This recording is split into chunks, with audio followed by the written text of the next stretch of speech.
Assalamualaikum warahmatullahi wabarakatuh. A'udzu billahi minasyaitonir rajim. Bismillahirrahmanirrahim. Alhamdulillahi rabbil alamin wassalatu wassalamu ala asyrafil anbiya'i wal mursalin sayyidina Muhammadin wa ala alihi wa sahbihi ajma'in. Subhanaka la ilma lana illa ma 'allamtana innaka antal alimul hakim. ولا حول ولا قوة إلا بالله العلي العظيم. رب اشرح لي صدري ويسر لي أمري واحلل عقدة من لساني يفقه قولي وسدد لساني واهد قلبي بحق نبيك محمد صلى الله عليه وسلم. اللهم أغرنا بالعلم وزينا بالحلم وأكرمنا بالتقوى وجملنا بالعافية. نوينا التعلم والتعليم والتذكر والتذكير والنفع والانتفاع والإفادة والاستفادة والحث على التمسك بكتاب الله وسنة رسوله صلى الله عليه وسلم ودعاء إلى الهدى والدلالة على الخير ابتغاء وجه الله مرضاته وقربه وثوابه سبحانه وتعالى آمين يا رب العالمين. Qala kitab penawar bagi hati, muka surat yang ke-66 baris yang ke-10 daripada bawah. Qala al-musannifu rahimahullahu ta'ala wa nafa'ana Allah bi'ulumihi wa bi'ulumikum wa bi'ulumi masyayikhina fid darain amin ya rabbal alamin. Kata pengarang Asy-Syaikh Abdul Qadir bin Abdul Muttalib Al-Mandili Al-Indonesi rahimahullahu subhanahu wa ta'ala.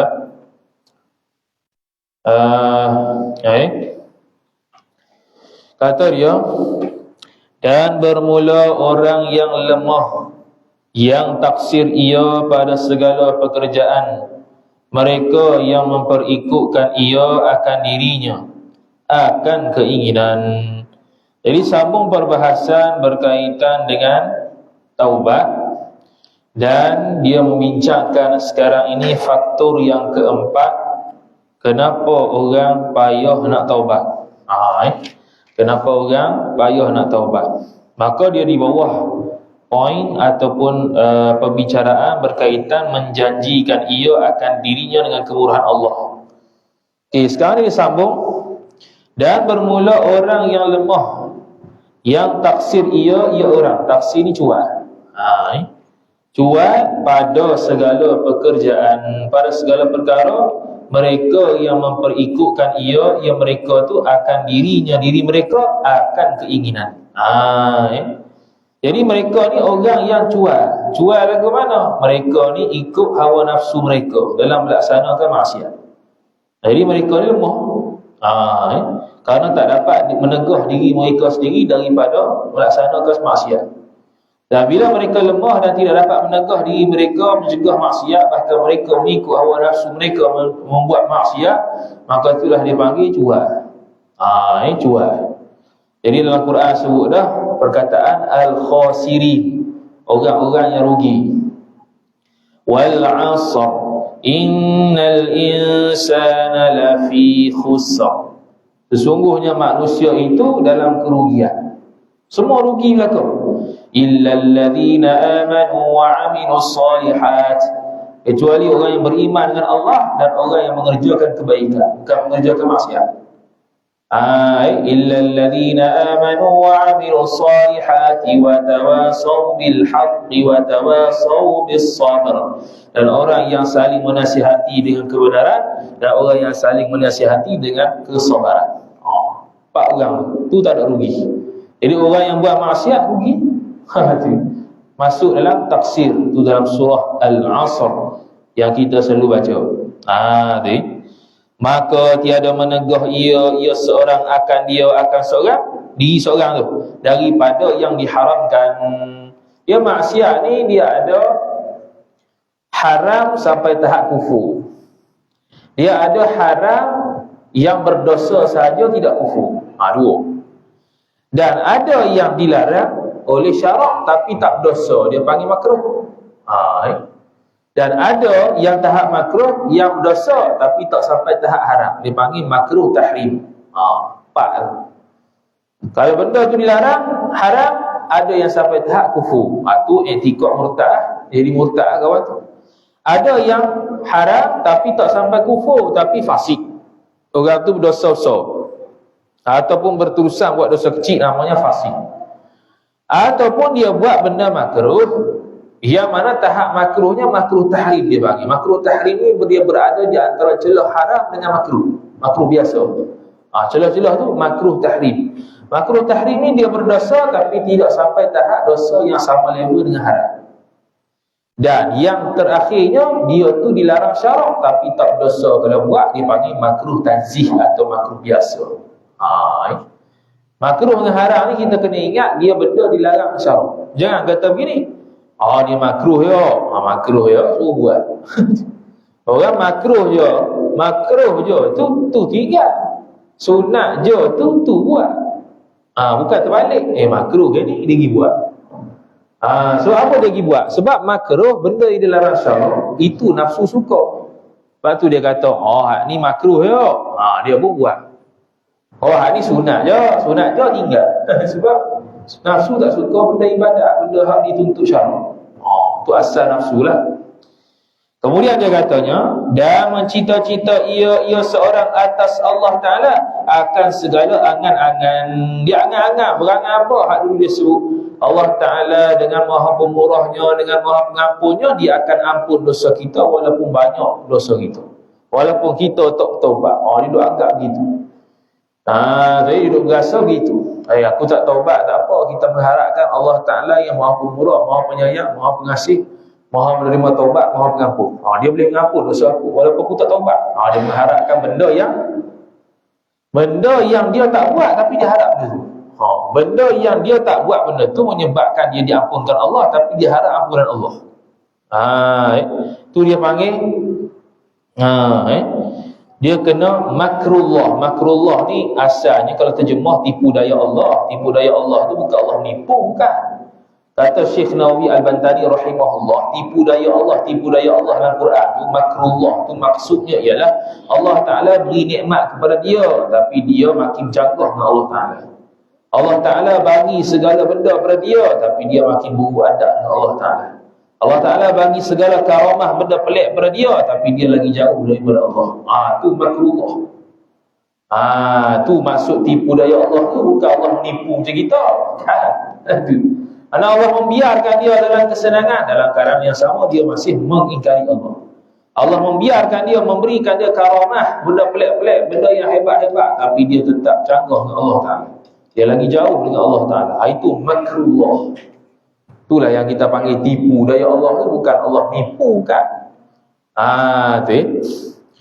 Kemudian dia katanya, dia pun kata lagi, dan maka serta taksirnya taksir seorang tu pada mengerjakan taat, jual seseorang tu pada mengerjakan taat, dan serta mengikutnya seorang akan keinginan, iaitu nafsu. Tiada ia seorang bersedia dan tiada ia seorang taubat. Dalam keadaan dia buat maksiat, tak boleh buat, tak boleh menahan diri daripada benda yang diharamkan, dalam keadaan tu dia tak buat ibadat wajib. Dia tinggal sembahyang, dia tinggal puasa Ramadan yang wajib, dia tak bayar zakat kerana ikut hawa nafsu. Dalam masa yang sama dia tidak bertaubat dengan Allah Ta'ala. Dalam masa yang sama dia tidak mengaku salah depan Allah Subhanahu Wa Ta'ala. Dia berasa relax. Ini dipanggil al-israru ala dhunubi. Orang yang sentiasa berterusan ke atas dosa.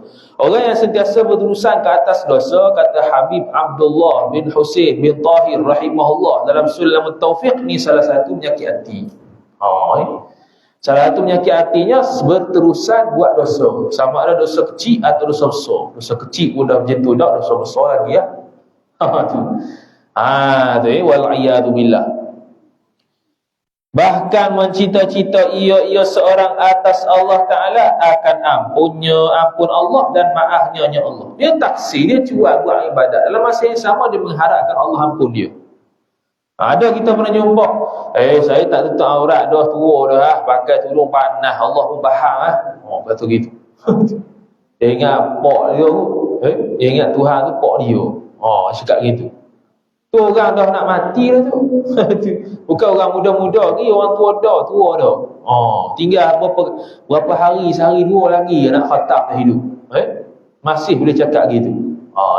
Jadi tak heran kalau dia tu panjang umur. Panjang umur tu bukan kerana dia tu sebab taat pada Allah. Panjang umur kerana Allah Ta'ala beri peluang dia taubat. Dia tak taubat juga, banyak dosa. Dia mati dalam keadaan dosa esok, dia menyesal. Panjang umur tu ada banyak makna. Ada kadang-kadang panjang umur sebab dia Allah Ta'ala kekalkan dia nak buat taat. Dia sibuk ilmu, dia buat ibadat lagi. Ada sebab dia terlalu banyak dosa, Allah beri peluang pada dia untuk taubat. Tak taubat masa dulu. Akhirnya mati su'ul khatimah. Kata Sufyan Ats-Tsauri. Sufyan Ats-Tsauri satu hari dia menangis. Di tepi bucu lah. Bukan tepi bucu, dia naik kenderaan unta. Yang unta tu belakang, zaman dulu kan unta tu belakang tu ada tempat duduk. Zaman-zaman cerita dulu lah. Macam cerita Piramli Musa menjanggut tu. Piramli nak mau balik bini tu, dia naik lah. Dia diangkut oleh 4 orang. Tu lah. Tu ada di atas binatang. Jadi Sufyan Ats-Tsauri radhiyallahu ta'ala, seorang ulama salaf, dia duduk situ, dia menangis. Lepas tu marilah seorang yang namanya Syaiban Ar-Ra'i, nama dia. Syaiban, nama dia Ar-Ra'i, pengembala. Seorang pengembala. Dia tanya, buat apa mu menangis ni? Kenapa mu menangis? Dia kata apa? Syaiban Ar-Ra'i, kalau mu menangis ni kerana buat maksiat, mu taubat lah. Ni buat maksiat lagi. Maka Sufyan Ats-Tsauri jawab kata, aku menangis ni bukan kerana buat maksiat. Bukan aku berurusan buat maksiat. Lepas tu buat apa? Kerana aku melihat seorang syekh. Seorang syekh ni ilmu dia banyak. Dia mengajar bertahun-tahun. Dan aku pun belajar dengan dia. Dan dia duduk di Mekah bertahun-tahun, di tempat tanah suci. Tapi akhir dia mati dalam keadaan syirik. Akhirnya dia mati dalam keadaan syirik pada Allah Ta'ala. Itu yang sebab tu aku menangis. Kerana aku takut aku mati dalam keadaan begitu. Aku mati dalam keadaan su'ul khatimah. Begitu. Maka kata Syaiban Ar-Ra'i rahimahullahu ta'ala, kata penyebab kepada dia mati begitu tu kerana al-israr 'alal maksiyah, berterusan melaksanakan maksiat. Sebab tu dia jadi gitu. Dia mati dalam keadaan su'ul khatimah. Maka dia pesan kepada Sufyan Ats-Tsauri, mu jangan buat maksiat walaupun sekelip mata dengan Allah Ta'ala, supaya mu tak jadi su'ul khatimah begitu. Jadi penyebab kepada su'ul khatimah, orang tu sampai tahap boleh mati murtad. Sebab apa dia tahu murtad? Sebab dia, bila dia tanam kubur tu, kepala dia, muka dia tak mau hadap kiblat, terkali membelakangi kiblat. Kiblat tak terima, dia tu kali tempat kiblat, kali muka dia arah belakang kiblat. Muka orang yang mati tadi tu, syekh tadi tu, dia berpaling daripada kiblat. Dia mati dalam keadaan mensyirikkan Allah Ta'ala. Sebab apa jadi gitu su'ul khatimah? Kerana dia berterusan melaksanakan maksiat. Tu cerita dia. Jadi buat maksiat walaupun sekecil benda, tapi berterusan, dia punya impak dan kesan besar. Kemudian kata musannif rahimahullahu ta'ala, dan akan masuk syurga. Dia mengharapkan Allah ampun dia, lepas tu Allah masukkan dia dalam syurga, serta mengekalkan ia seorang atas maksiat, dan meninggalkan ia seorang akan taubat. Dia tak taubat, dia teruskan maksiat. Dalam masa yang sama dia harap ampunan Allah. Dalam dia mengharapkan Allah masukkan dia ke dalam syurga. Logik gedung. Macam kita lah, kita nak tuan rumah layan kita baik-baik. Tuan rumah layan kita, masak kita sedap-sedap, layan kita elok. Tiba-tibanya kita buat serabut dalam rumah dia. Kita berak di tempat rumah dia, bukan tempat tandas, di tempat di tempat ruang tamu dan sebagainya. Kita buat kacau dalam rumah dia. Agak-agak dia boleh buat baik dengan kita. Boleh lah. Tu nisbah nak bagi faham lah, bukan Allah begitu. Allah Ta'ala tu kalau nisbah akidahnya boleh saja dia ampun, tak ada masalah, segala dosa walaupun kita tak taubat. Tapi nisbah hamba ni tak pandang buat gitu. Ada buat gitu pula. Tu Kemudian kata musannif rahimahullahu taala, dan berkata Sa'id bin Jubair rahimahullahu taala, bermula kelalaian dengan Allah bahawa berpanjangan oleh seorang laki-laki dengan mengerjakan maksiat. Berpanjangan ni berterusan. Sokmo buat maksiat. Sokmo buat maksiat ni yang boleh jadi fasik. Dua, sokmo buat dosa kecil yang sama. Buat dosa kecil yang sama tapi berterusan. Satu. Ataupun dosa kecil yang banyak dan pelbagai jenis. Yang pertama dosa kecil satu dia buat, tapi sokmo buat fasik. Ataupun dosa kecil tu satu jenis sekali buat, tapi banyak pelbagai dosa kecil juga fasik. Dan orang yang melaksanakan dosa besar sekali saja fasik. Bila fasik ada akibat hukum dia ke atas orang ni. Tak digalakkan beri salam, tak digalakkan jadi tok imam makruh. Nak jadi wali nikah tak boleh, nak jadi saksi nikah tak boleh, saksi anak bulan Ramadan tak boleh, saksi anak bulan raya tak boleh berlaku. Jadi saksi tak boleh. Tutup pintu saksi. Dan kalau dia nak jadi saksi, dia wajib taubat dan wajib beriddah setahun. Wajib beriddah setahun. Dia tak boleh jadi saksi selama setahun. Lepas setahun baru boleh jadi saksi kalau dia tak buat dosa ni. Dalam tempoh setahun dia iddah tu, dia buat dosa, tak jadi. Kena taubat lagi. Bila taubat lagi, setahun lagi. Begitulah. Jadi setahun tu untuk memastikan dia betul-betul taubat. Dia panggil istilah sebenarnya istibrak, kaedah. Tapi kita tak faham istibrak ni. Kita panggil iddah. Kita biasa dengar iddah ya. Istibrak ni pun sama dengan iddah, dia tempoh menunggu. Tu. Kemudian kata musannif rahimahullahu taala, mengerjakan maksiat dan mencita-cita ia seorang atas Allah taala akan ampun. Dia mengharapkan Allah ampun dia, dalam masa yang sama dia terus buat maksiat. Ini orang yang lalai. Kata siapa ni? Sa'id bin Jubair rahimahullahu taala. Dan ketahui olehmu bahawasanya dosa kecil itu jadi besar ia dosa dengan beberapa sebab. Ini masuk bab baru. Sebab apa dosa kecil jadi dosa besar? Pertamanya dosa kecil, dosa besar ni dibahagikan ulama fiqh ni bukan bermakna di sisi Allah ada kecil besar. Di sisi Allah Ta'ala semua tu teruk belakang. Bukan makna kita kata ni dosa kecil je, habis. Dosa kecil tu boleh jadi kita masuk neraka. Dosa besar tu boleh menyebabkan kita masuk neraka. Pembahagian kecil besar kerana berdasarkan ayat Al-Quran dan hadis terhadap larangan sesuatu perkara. Larangan tersebut kalau dia berserta dengan ayat azab, ayat siksa, maka tu dosa besar. Tapi kalau larangan tersebut tidak ada ayat yang menunjukkan siksa, azab neraka, tu dosa kecil. Tu dia punya clue dia. Kemudian dosa kecil dan dosa besar ni ialah fungsi dia untuk mensabitkan dia ni fasik atau tidak. Macam tadi. Kalau satu saja dosa besar, fasik. Satu dosa kecil, tak fasik. Banyak dosa kecil, tapi lagi banyak taat dia, tak fasik. Begitu. Dia banyak buat dosa kecil, tapi lagi banyak taat daripada maksiat dosa kecil. Dia tetap tidak fasik. Kenapa? Al-hasanatu yuzhibna as-sayyi'ati. Innal hasanati yuzhibna as-sayyi'at. Sesungguhnya benda-benda kebajikan itu menghapuskan kejahatan. Dan begitu jugalah kejahatan menghapuskan kebaikan. Jadi innal hasanat, kata Allah Ta'ala, innal hasanati yuzhibna as-sayyi'at. Perkara kebajikan, benda baik yang membuat akan menghapuskan benda jahat. Jadi kalau dia dosa kecil banyak sekalipun, taat lagi banyak, maka dia tak jadi fasik.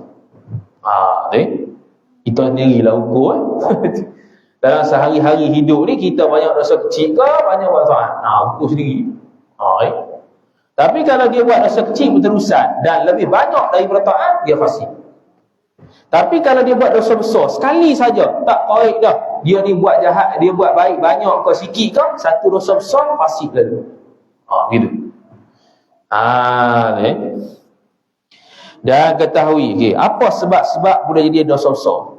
Yang pertama, bahawa membilang kecil ia seorang akan dosa kecil. Apa membilang kecil? Dia pandang rendah. Ni dosa kecil ni. Allah sekecil ni. Dia pandang rendah begitu, automatik dosa besar. Dia pandang rendah begitu, dia automatik dosa besar.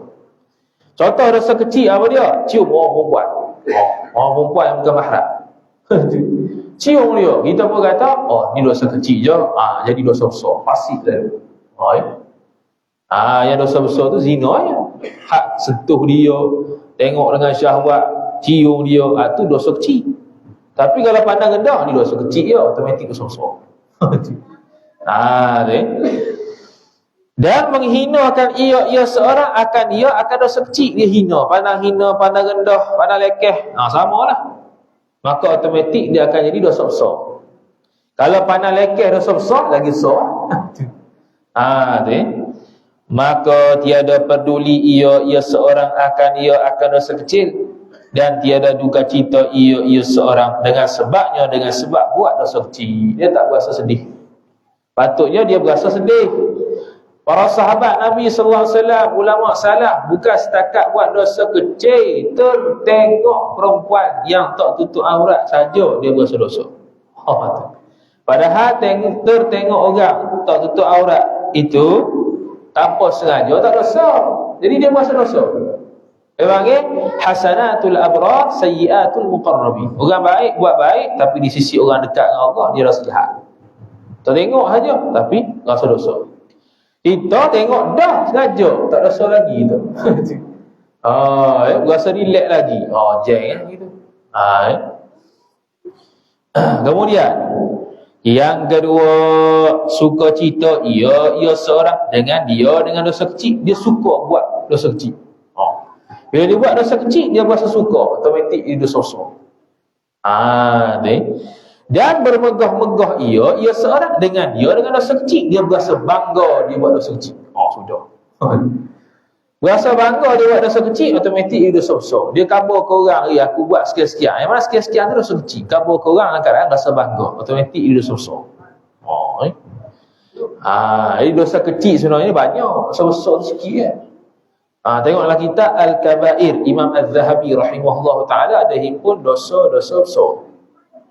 Yang mana dosa-dosa besar tu ada 70 lebih dosa besar. Sekarang pun orang terjemah banyak dah. Dan 70 lebih dosa besar tu memang dosa besar sungguh pelik-pelik. Bunuh orang, curi, zina, ngumpat. Kalau hak yang biasa-biasa ni, hukum haram yang biasa-biasa ni dosa kecil kan. Yang sering pada tu, selain pada 70 yang disebut tu, semua dosa kecil berlaku. Sebab apa? Sebab larangan tersebut tidak disertai azab, tidak disertai perkataan siksa, tak ada. Maka dia dosa kecil. Yang keduanya, habis selesai. Yang ketiga, bahawa bermudah-mudah ia dengan menutupi Allah Ta'ala atas dosa kecil tu. Dia berasa, Allah Ta'ala akan ampunlah, tak ada apa dosa kecil ni. Tu. Kan dosa kecil ni boleh terhapus dengan wudu. Kita wudu je lah. Tengok. Memang betul cakap gitu, tapi menyebabkan dia tu jadi dosa besar sebab mana rendah, dan berasa Allah Ta'ala boleh hapuskan dosa dia dengan apa yang dia buat tadi. Dia bermudah-mudah at-tasahul. Dia memandang rendah lah, lebih kurang tadi. Dan menyangka ia seorang akan bahawasanya kerana mulianya seorang pada sisi Allah Ta'ala, dan tiada mengetahui ia seorang akan bahawasanya ia seorang dimurkai Allah Ta'ala. Jadi dia menyangka bahawa dia ni mulia di sisi Allah. Jadi Allah boleh ampunlah dosa dia, Allah boleh tutup dosa dia yang kecil ni. Jadi dia tak taubat. Dalam kitab taubat, dalam kitab ni sebut apa dia? Walaupun dosa kecil sekalipun wajib taubat. Wajib bertaubat walaupun dosa kecil. Cumanya dosa kecil bedanya dengan dosa besar, ialah dosa kecil dapat dihapuskan dengan amalan kebaikan. Itu dia. Amalan-amalan adalah hadis yang mengatakan boleh hampun dosa sebanyak buih lautan, seperti sembahyang sunat tasbih, seperti zikir selepas mayang, ambil wuduk dengan sempurna dan sebagainya, itu dosa kecil saja, bukan dosa besar. Dosa besar mesti dengan jalan taubat, tidak boleh dengan hanya melaksanakan benda-benda baik sahaja. Dan yang keempatnya, bahawa mengerjakan ia seorang dia akan dosa kecil dengan terang-terangan depan orang dia buat. Itu dosa kecil saja depan orang. Contoh cium mulut depan orang. Dosa apa? Dosa besar. Kerana dia menjelaskan, dia menzahirkan dosa dia. Pegang tangan yang bukan mahram depan orang, haram, dosa besar. Terang-terangan. Kalau sembunyi-sembunyi, dosa kecil. Tapi kalau terang-terangan depan orang tengok, dosa besar. Dosa besar. Tu dia panggil dosa kecil yang terang-terangan dia buat depan orang. Dan menzahirkan ia seorang akan dosa kecil. Dia jelas, dia tampakkan. Dia viral kan. Semua orang tahu dia buat dosa kecil itu. Dosa kecil je, tapi dosa. Tapi dosa.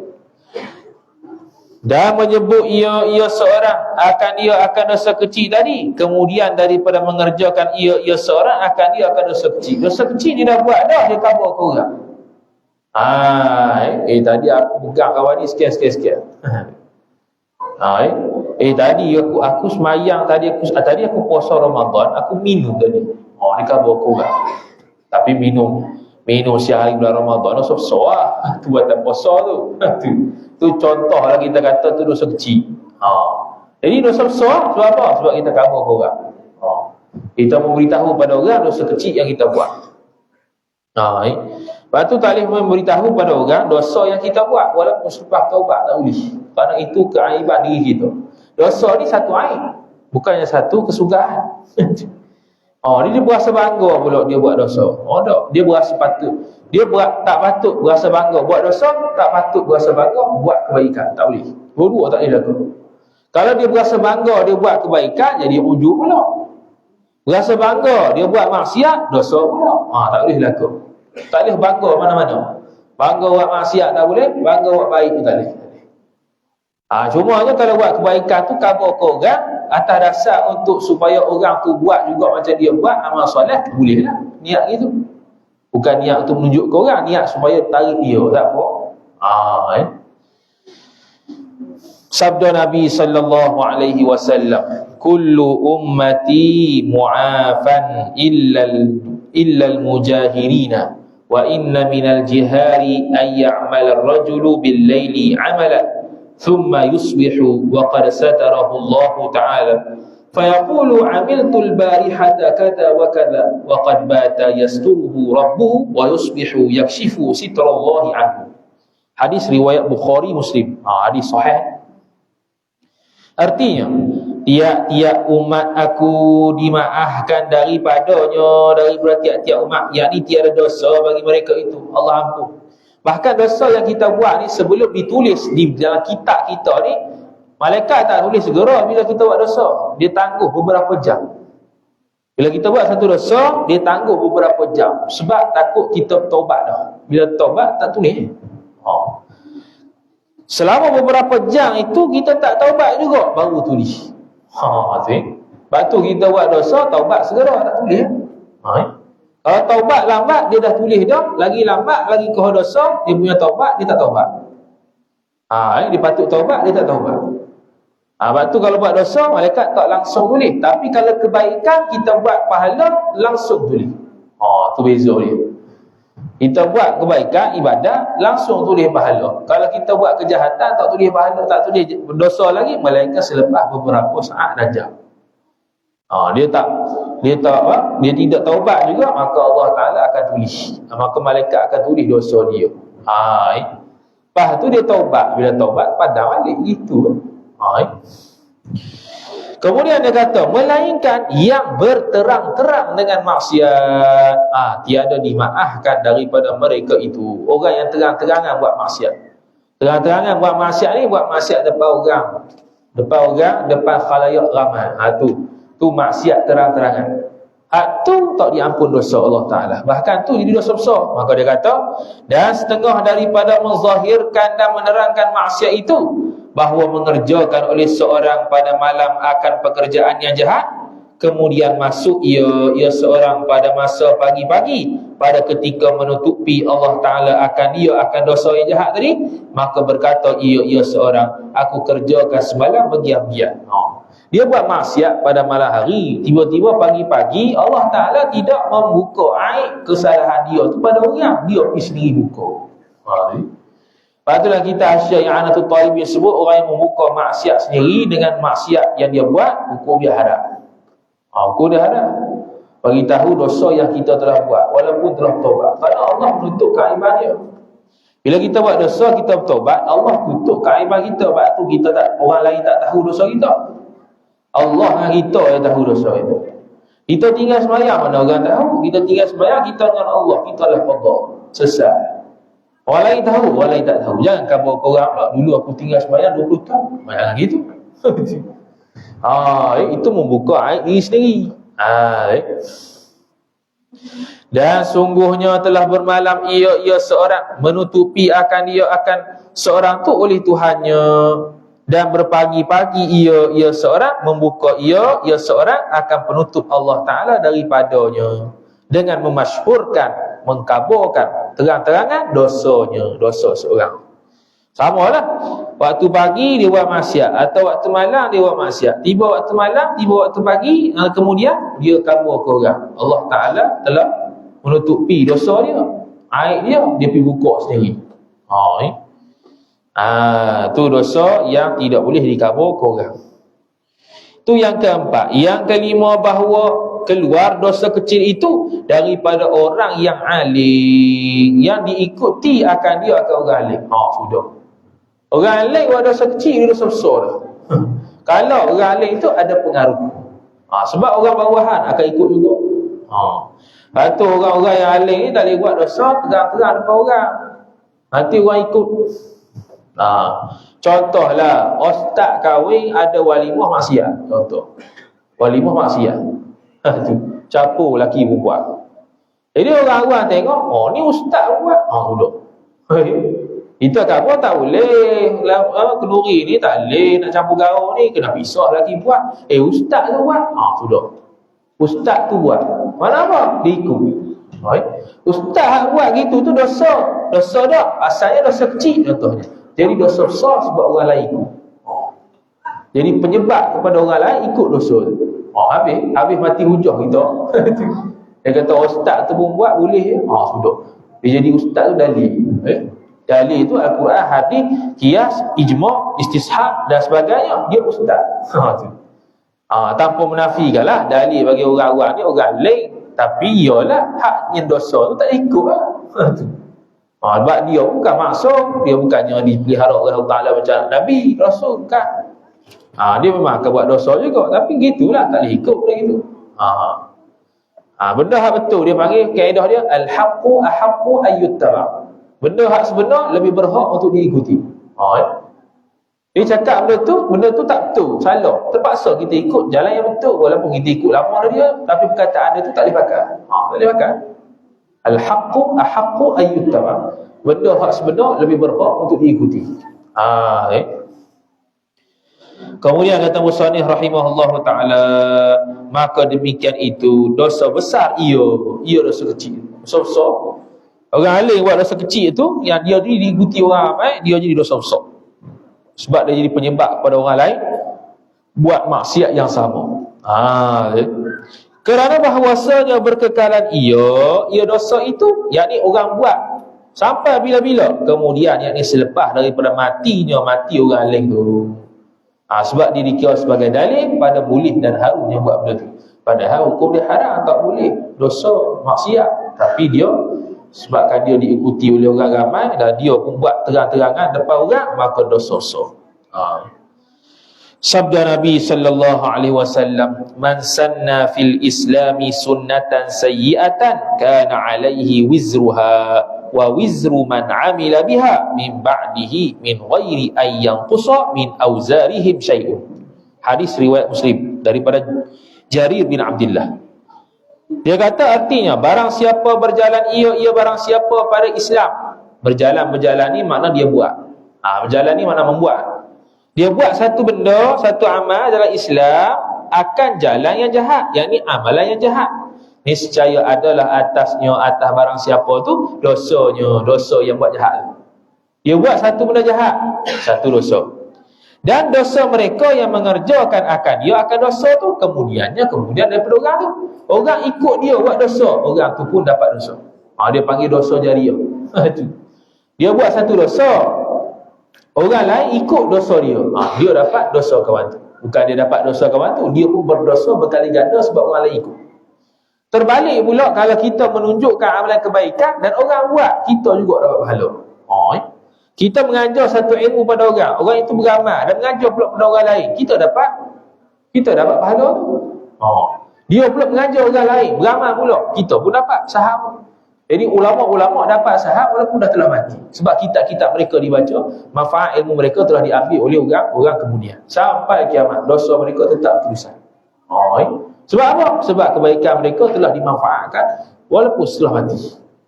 Tapi kalau dosa mereka dibuat walaupun mereka setelah mati, dia pun dapat jariah dosa juga. Kalau pahala boleh jadi pahala jariah, dosa pun boleh jadi dosa jariah, dosa yang berterusan mengalir. Kemudiannya daripada ketiadaan kurang daripada segala dosa mereka itu oleh suatu. Tak ada kurang pun. Dapat dosa 100% apa yang mereka buat, tak ada kurang sikit pun. Mereka buat dosa tu 100% dosa, kita pun dapat dosa yang dia buat 100% sebab kita punca pada dia buat maksiat. Kita punca pada orang tu buat dosa dengan Allah Subhanahu wa taala. Dikehendaki dengan berjalan itu, berjalan tu maksudnya menyeru ia seorang dengan perbuatan. Berjalan tadi itulah man sanna sunnatan sayyi'atan. Sebab tu kita kata perbuatan buat. Ataupun dengan perkataan, dia cakap benda jahat dan orang lain ikut, dia dapat dosa sekali. Dia cakap benda baik, orang lain ikut, dia dapat pahala sekali. Dia selawat, orang lain selawat, dia dapat selawat yang orang selawat tu. Sebab dia menunjukkan kebaikan, orang lain ikut. Atau menolong ia seorang atas perbuatan tadi, atau diikut akan seorang atas perbuatan tadi. Orang lain ikut, dia tolong kebaikan, dia dapat juga pahala. Dia tolong orang buat maksiat, dia juga dapat dosa. Gitu.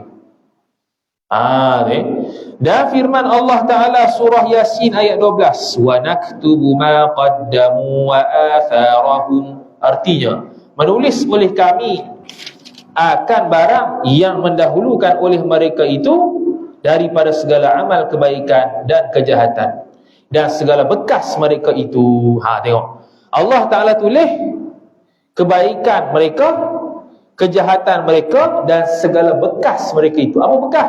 Iaitu kesan peninggalan mereka itu. Kesan dia buat begini, orang lain ikut lagu mana? Baik, maka dapat baik. Buruk, maka dapat buruk. Kalau menyebabkan orang lain sesat, kita kena sekali. Sebab kita punca sesat. Kalau kita punca orang buat baik, kita dapat sekali. Kalau kita punca pada orang buat dosa, kita dapat sekali. Gitu. Dikehendaki dengan segala bekas itu barang yang menghubungi ia barang daripada segala amal, segala perbuatan, segala amalan. Kalau jahat, kalau baik, baik. Kemudian yakni selepas daripada selesai pekerjaan, selesai daripada amalan tersebut. Seseorang buat amal kebaikan, orang lain ikut. Selepas daripada dia buat tu, orang lain ikut. Dia dapat sekali pahala.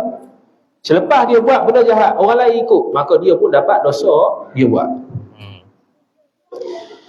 Kemudian, dan yang mengerjakan tak kala adalah yang membangkitkan atas taubat itu. Membangkit ni mendorong. Membangkit ni maknanya mendorong. Tak kala adalah yang mendorong atas taubat itu takut akan Allah. Yang menyebabkan orang taubat ni sebab apa? Sebab dia takut dengan Allah Ta'ala. Jadi takut dengan Allah Ta'ala ni jadi pendorong kepada taubat. Yang keluar ia takut akan Allah itu daripada pengenalan. Pengenalan ni makrifah, kenal Tuhan. Kita mengaji akidah tu untuk kenal Tuhan supaya kita takut dengan Allah. Bila takut dengan Allah, maka tipulah akan bertaubat dengan Allah.